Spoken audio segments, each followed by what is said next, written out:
എടാ, ഇന്നില്ലേ യോഗയില് 15 മിനിറ്റ്സ് ഞങ്ങൾ എന്റർടൈൻമെന്റിന് വേണ്ടി വെച്ചിരിക്കുക. വീക്ക്ലി വൺസ് അങ്ങനെ ഉണ്ടാവും.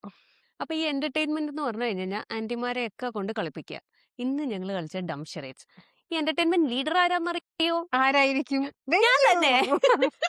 അപ്പൊ ഇന്ന് ആന്റിമാരെ കൊണ്ടൊക്കെ ഡം ഷെറേറ്റ്സ് കളിപ്പിച്ചപ്പോ ഭയങ്കര സന്തോഷം. ആദ്യം അയ്യോ എനിക്കൊന്നും ചെയ്യാൻ അറിയില്ല അറിയില്ല പറഞ്ഞു. പക്ഷെ അത് ഓരോരോ ഈ ആക്ഷൻസ് ഒക്കെ കാണിച്ചു വരുമ്പോ അവർക്ക് ഓരോ ഐഡിയാസ് കിട്ടുകയും ഒക്കെ ചെയ്തു. ഭയങ്കര എൻജോയ്മെന്റ് ആയിരുന്നു.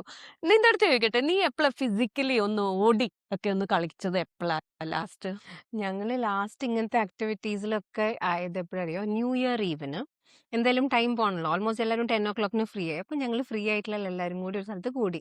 അവിടെ കൂടിയിട്ട് ഞങ്ങൾ വിചാരിച്ചു ഏതെങ്കിലുമൊക്കെ ഗെയിംസ് നമുക്ക് ഇന്ന് കളിക്കാ പറഞ്ഞിട്ട് ഞങ്ങൾ 12 o'clock ആ ടൈം ആവണ വരെ ഭയങ്കര ഗെയിംസ് ആയിരുന്നു ആ ദിവസം. എന്തൊക്കെ എന്തൊക്കെ ടൈപ്പ് ഓഫ് ഗെയിംസ് ഞങ്ങൾ ചെയ്തേ? തുടങ്ങിയത് അന്താക്ഷരി ആയിരുന്നു മെജോറിറ്റി ആൾക്കാർക്ക് ഇഷ്ടപ്പെട്ടെ. പിന്നെ ഡംഷറാഡ്സ്. പിന്നെ എങ്ങനെ എന്ത് ചെയ്യും എന്ന് ആലോചിച്ചപ്പോൾ ഞങ്ങൾക്ക് ഒരു ഐഡിയ തോന്നിയത് ഇപ്പോഴത്തെ യങ് ജനറേഷൻ കളിക്കുന്ന ഗെയിം കളിക്കാൻ പറഞ്ഞിട്ട് ഞങ്ങൾ ട്രൂത്ത് ഓർ ഡെയർ.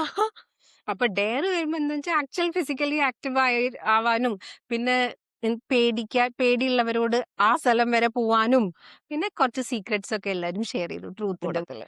ശരിക്കും നമ്മൾ ഉള്ള ഒരു ഗ്രൂപ്പ് മാറ്റേഴ്സ് അല്ലേ? ആ ഗ്രൂപ്പിലെ ആൾക്കാർ നമ്മള് എന്താ പറയാ, എന്ത് ഗെയിംസ് ഉണ്ടെങ്കിലും അതൊരു എന്റർടൈൻമെന്റ് ആണെന്ന് വിചാരിച്ചാൽ നല്ലത്. ഇല്ലാത്ത ചിലവരെന്താന്നറിയോ, അത് ഇമ്മെച്യൂരിറ്റി ആണ്. ഇവർക്കെന്താ വീട്ടിൽ വേറെ പണിയൊന്നും ഇല്ലേ?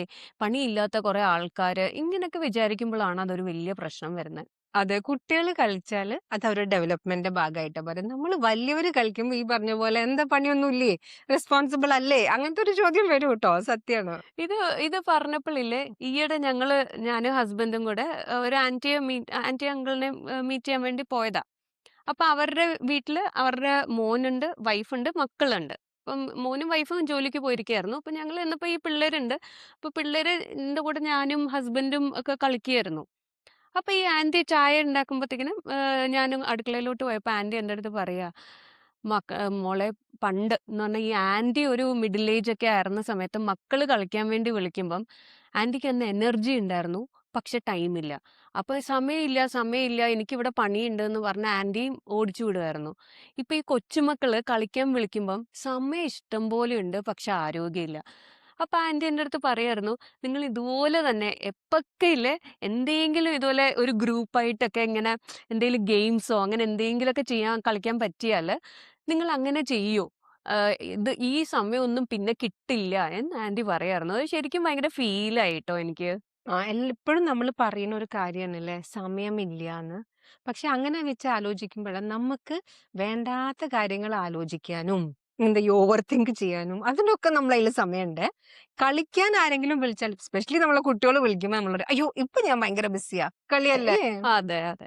നമ്മൾക്ക് ശരിക്കും കളിക്കുക അല്ലെങ്കിൽ ഗെയിംസ് അല്ലെങ്കിൽ എന്തെങ്കിലും ഓടി ഉം. നടന്ന് വീട്ടിന്റെ വെളിയില് എല്ലാരും കൂടെ ഫാമിലി ആയിട്ടൊന്ന് കളിക്കുക എന്നൊക്കെ പറയുമ്പം ശരിക്കും ആൾക്കാർ ഇമ്മെച്യൂരിറ്റി ആയിട്ടാണ് പറയുന്നത്. പക്ഷെ അല്ല ട്ടോ. അതൊരു ശരിക്കും ഇമോഷണൽ മെച്യൂരിറ്റി എന്നാണ് ഞാൻ പറയുന്നത്. ഏത് സമയത്തും നമുക്ക് കളിക്കാൻ എന്ത് ഗെയിം ആണെങ്കിലും എല്ലാവരുമായിട്ട് ഒരു ഗ്രൂപ്പ് ആയിട്ട് ഒരു ആക്ടിവിറ്റി ചെയ്യാനും ഒക്കെ പറ്റുകയാണെങ്കിൽ ശരിക്കും അത് നമ്മളുടെ കുറേ നല്ല കാര്യങ്ങളുണ്ട്. എന്ന് പറഞ്ഞാൽ നമ്മുടെ ഹെൽത്ത് നന്നാക്കും, ഉം. കുറെ ചിരിക്കും. അപ്പം ഇമോഷണൽ ആയിട്ട് നമ്മൾ ഭയങ്കര നല്ല ഹാപ്പി ആവും, കോർട്ടിസോൾ ലെവൽ കുറയും.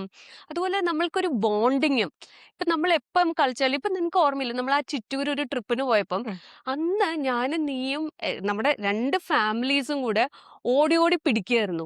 ആ ഓട്ടം എന്തായിരുന്നു അല്ലേ, ഓടി കിതച്ചു. പക്ഷെ അത് കഴിഞ്ഞിട്ടുള്ളൊരു ഹാപ്പിനെസ്, ശരിക്കും ഒരു കുഞ്ഞു കുട്ടി പിന്നെ ആയി എന്നുള്ളൊരു തോന്നല്. അതെ, എത്രയോ കാലത്തിന് ശേഷമായിരുന്നു ശരിക്കും അന്ന് ഞാൻ അങ്ങനെ ഓടുന്നെ ട്ടോ. അതായത് നമ്മൾ ക്യാച്ചേഴ്സ് റണ്ണിങ് ഒക്കെ അങ്ങനെ ഓടി പിടിക്കാൻ വരും, ഓടി രക്ഷപ്പെടണം എന്നുള്ള പോലത്തെ ഒരു ഫീലിംഗില്. അപ്പം രഞ്ജു പറഞ്ഞൊരു പോയിന്റിൽ ഏറ്റവും കറക്റ്റ് എന്താ അറിയോ, ഈ ഗെയിംസ് നമ്മൾ കളിക്കുന്നത് ടോയ്സ് കൊണ്ടാവണം കാർഡ്സ് കൊണ്ടാവണം എന്ന് നെസസറി അല്ല. ഒരു പ്രഷറും ഇല്ലാതെ ഫ്രീ ആയിട്ട് കളിച്ചാൽ അതിന്റെ ഒരു രസം വേറെ അല്ലേ? തന്നെയാണ്. അതെ. ശരിക്കും ഈ എന്താ പറയാ, അഡൾട്ട്ഹുഡ് എന്ന് പറഞ്ഞു കഴിഞ്ഞാൽ ഭയങ്കര സീരിയസ് ആയിട്ടിരിക്കണം. കുറേ റെസ്പോൺസിബിലിറ്റി, കുറേ ടാസ്ക് ചെയ്യണം എന്നൊക്കെയല്ല. ഓൾറെഡി അഡൾട്ട്ഹുഡ് കുറച്ച് സീരിയസ് ആയിട്ടുള്ള ഒരു സ്റ്റേജ് ആണ്. പിന്നെ അതിനെ നമ്മൾ ബോറിങ്ങും കൂടെ ആക്കണം. പിന്നെ എല്ലാരും പറയാൻ പറ്റില്ല. ചിലപ്പോക്കെ എന്താ അറിയോ?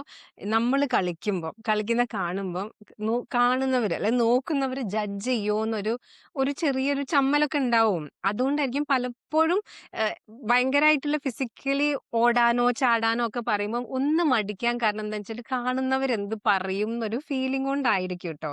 അതുകൊണ്ട് അതും ഒന്ന് തള്ളിക്കളയാൻ പറ്റില്ല. എനിക്ക് തോന്നുന്നു അതാ ഇനീഷ്യൽ ഒരു ഫീലിംഗേ ഉണ്ടാവുള്ളൂ തോന്നുന്നു. എന്താന്ന് പറഞ്ഞാൽ ഇപ്പം എനിക്കിപ്പോ കൂടുതൽ റിലേറ്റ് ചെയ്യാൻ പറ്റുന്ന എന്റെ യോഗ ഉം, ഉം, ഉം. ഗ്രൂപ്പുമായിട്ടാണ്. എന്ന് പറഞ്ഞാൽ യോഗ ഗ്രൂപ്പിൽ ഡാൻസ് അങ്ങനെയൊക്കെ ഓരോ പരിപാടികൾ പറയുമ്പം ആന്റിമാർ പറയും, അയ്യോ ഈ പ്രായത്തിൽ ഞങ്ങള് കിടന്ന് ഡാൻസ് കളിച്ചാൽ നാട്ടുകാർ കൂവും. പക്ഷെ ഒരു പ്രാവശ്യം ഡാൻസ് കളിച്ചില്ലേ പിന്നെ പിന്നെ കോൺഫിഡൻസാ. അപ്പൊ എനിക്ക് തോന്നുന്നു അതുപോലെ തന്നെ ഈ പറയുമ്പോൾ നമ്മൾ ബാക്കിയുള്ളവരെ പേടിച്ച് ഇങ്ങനെ ഉം, വിഡ്രോ ആക്കി നിൽക്കാതെ ഉം, നമ്മൾ 2 പ്രാവശ്യം കളിച്ചു കഴിഞ്ഞു കഴിഞ്ഞാൽ ഉം. പിന്നെ എനിക്ക് തോന്നുന്നു അതിന്റെ ഒരു ഫണ്ണ് എൻജോയ് ചെയ്യാൻ തുടങ്ങിക്കഴിഞ്ഞാൽ പിന്നെ ബാക്കിയുള്ളവർ എന്ത് പറയുന്നത് നമ്മൾ നോക്കേണ്ട കാര്യമില്ല എന്നാണ് എനിക്ക് തോന്നുന്നത്. അതെ. അവർ കണ്ട് കണ്ട് അവർക്ക് ശീലാവണം. നമ്മള് അവരും കണ്ട് കളിക്കാൻ വരും. അതെ. പിന്നെ ആരോ പറയണ്ടായിരുന്നു. നമ്മളിങ്ങനെ എന്തെങ്കിലും ഒരുപാട് ചിരിക്കുമ്പം, ഒരുപാട് കളിക്കുമ്പം, അവിടെ ഇരിക്കുന്ന ചില ആൾക്കാർ എല്ലാവരുടെയും നോട്ടം ഒരേപോലെ ആയിരിക്കില്ല ട്ടോ. ചിലവര് അതേ കൂട്ടത്തിൽ എൻജോയ് ചെയ്ത് നോക്കും. ചിലവര് എന്തോ പോലെ നോക്കും. ഇപ്പം ഞാനൊരു എക്സാമ്പിൾ പറയാം. നമ്മളൊരു ഗാർഡനിൽ പോയിച്ചോളൂ. ഗാർഡനിൽ ഈ സ്വിങ്ങും സ്ലൈഡും ഒക്കെ ഉണ്ടാവും. കുട്ടികളെ പോലെ തന്നെ ഇടയ്ക്ക് വലിയവർക്കും തോന്നും. ഒന്ന് പോയി ഒന്ന് ഊഞ്ഞാലാടിയാലോ എന്നൊക്കെ നമുക്ക് തോന്നും. ആ പോകുമ്പം എനിക്ക് എപ്പോഴും തോന്നിയിട്ടുണ്ട് ആരും ഇല്ലാത്ത സമയത്തൊക്കെ പോയി ഇരിക്കാന്ന് എനിക്ക് തോന്നിയിട്ടില്ല ട്ടോ. പിന്നെ ചില ആൾക്കാര് നല്ല നമ്മൾ ആടുന്ന കാണുമ്പോ സന്തോഷത്തില് ചിരിച്ചിട്ട് പോണവരും ഉണ്ട്. ചിലവര് എന്തോ പോലെ തോന്നും. അപ്പൊ ഞാൻ വിചാരിക്കും, അവർക്ക് അസൂയായിരിക്കുംല്ലേ. ഞാനിങ്ങനെ എൻജോയ് ചെയ്യുന്ന കാണാൻ അങ്ങനെ ഇന്ന് സ്വയം പറഞ്ഞ സമാധാനം അങ്ങനെവരും ഉണ്ട്. ഉണ്ടാവും. പക്ഷെ കുഴപ്പമില്ല, ഞങ്ങൾ അതൊന്നും മൈൻഡേ ചെയ്യില്ല. അപ്പൊ നീ പറഞ്ഞ പോലെ എന്തൊക്കെയാ വേറൊരു പോയിന്റ് നീ ഒന്ന് പറഞ്ഞു നമുക്ക് സ്ട്രെസ് നന്നായിട്ട് കുറയും, ഹാപ്പി ഹോർമോൺസ് ഒക്കെ കൂടും. പിന്നെ ശ്രദ്ധിച്ചിട്ടുണ്ടോ നമ്മൾ ആരെ കൂടെയാണ് കളിക്കുന്നത് ഒരു ഗ്രൂപ്പിന്റെ കൂടെ കളിച്ച ആ റിലേഷൻഷിപ്പ് കുറച്ചും കൂടി സ്ട്രോങ് ആവില്ലേ അല്ലേ? Correct correct. അവരുടെ കുട്ടിക്കളിയൊക്കെ നമ്മൾ കാണും, അറിയും, പിന്നെ നമുക്ക് അവരോടുള്ള ഇഷ്ടം കൂടും. അതെ. പിന്നെ എപ്പോഴും മീറ്റ് ചെയ്യാൻ തോന്നുകയും ചെയ്യും. ആ ആ അത് ശരിയാണ് കേട്ടോ. അപ്പൊ നമുക്ക് ഇങ്ങനെ കളിച്ച് എന്തൊരു സ്റ്റേറ്റ്മെന്റ് ഉണ്ടായിരുന്നല്ലോ. ആ. ആ കുട്ടികള് കളിക്കുന്നത് വളരാൻ വേണ്ടി, ആ. വലിയവരെന്തിനാ കളിക്കണേ? ചെറുതാവാൻ വേണ്ടി, കുട്ടികളാവാൻ കുട്ടികളായിരിക്കാൻ വേണ്ടി. വേണ്ടിയിട്ട്.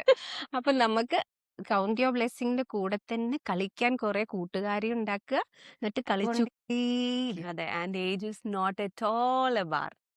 Okay, thanks for watching echoes of with run and go.